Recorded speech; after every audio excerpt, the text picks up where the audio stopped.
Greetings. I pray that everyone is managing through these difficult days. You know, May the 3rd, this coming Sunday, will be our 8th Sunday to not be having in-person worship. I'm getting a bit impatient, and I suspect you are as well, wanting to get back together with your friends and your church community.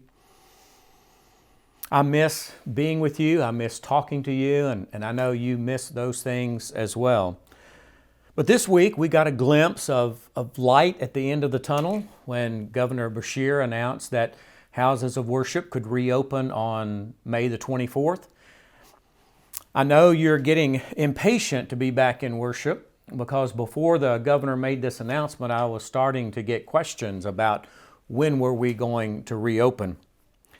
Well, if it looks like nothing changes and everything is progressing nicely, we hope to reopen on that Sunday, May the 24th. The staff is beginning to work on a plan for reopening. However, there are no details that are firm yet. The plan for reopening will have your safety in mind. I'm certain in saying that when we reopen, at least in the beginning, it won't look like what we think of as normal. We most certainly will reopen in phases. In the beginning, it may just be worship, but as I said, nothing has been determined yet.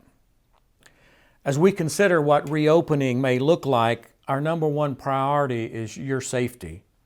We take the great commandment to love our neighbor very seriously, and one of the best ways that we can love you is to help keep you safe, and that might even mean protecting you from yourself.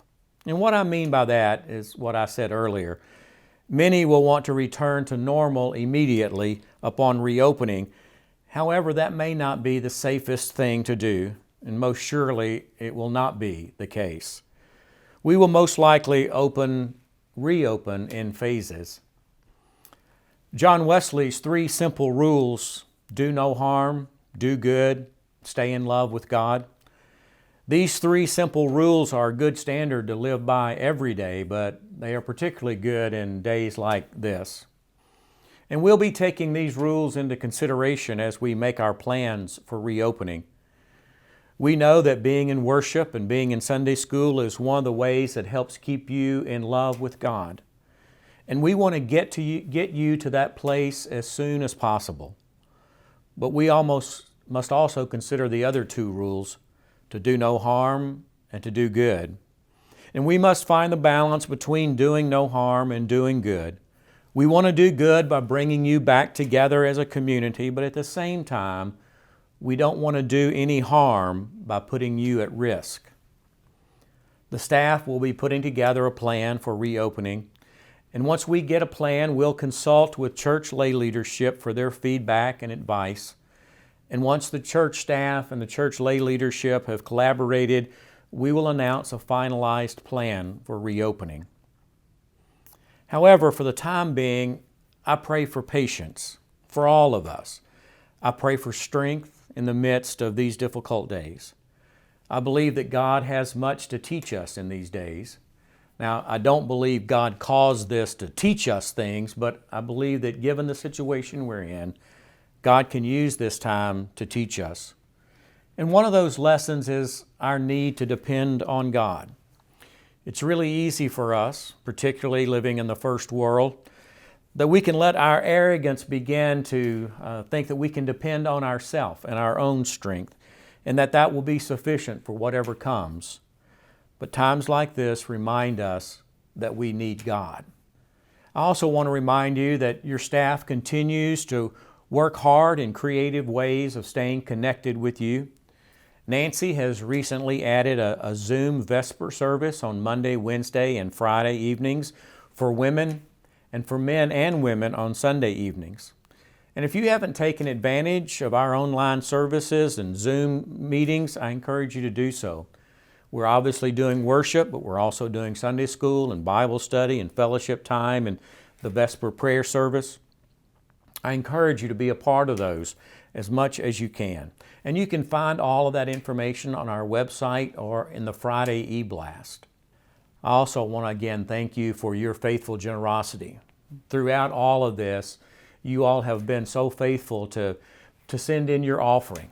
As your offering continues to be an expression of your love for God and for this congregation, our offerings have remained stable and have been as much as we usually would have gotten during this time, and that's because of your great faithfulness, and we thank you for that. I also want to remind you, again, as I always have, is that your staff is here for you.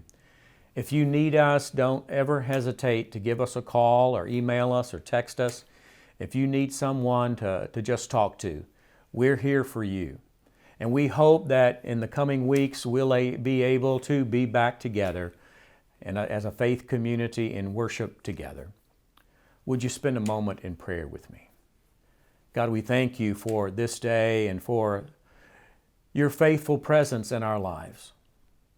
And Lord, in the midst of these unusual and difficult days, I pray, God, that you will give us the strength and the patience we need to get through these days. It does look like that we're beginning to see a little bit of light at the end of the tunnel, and we pray that we'll not be disappointed, but that will become a reality for us, and that soon we can be back together, worshiping together. And Lord, I pray for all those who need your touch. There are so many families in our country and around the world who are grieving the deaths of those who have been affected by this virus. So many people still struggling to recover. And all of those on the front lines treating those that are sick or those who must continue to meet the public. Lord, I pray that you'll continue to help strengthen and empower all of us to be the people that you need us to be in days like these. And Lord, we offer this to you in the name of Christ. Amen.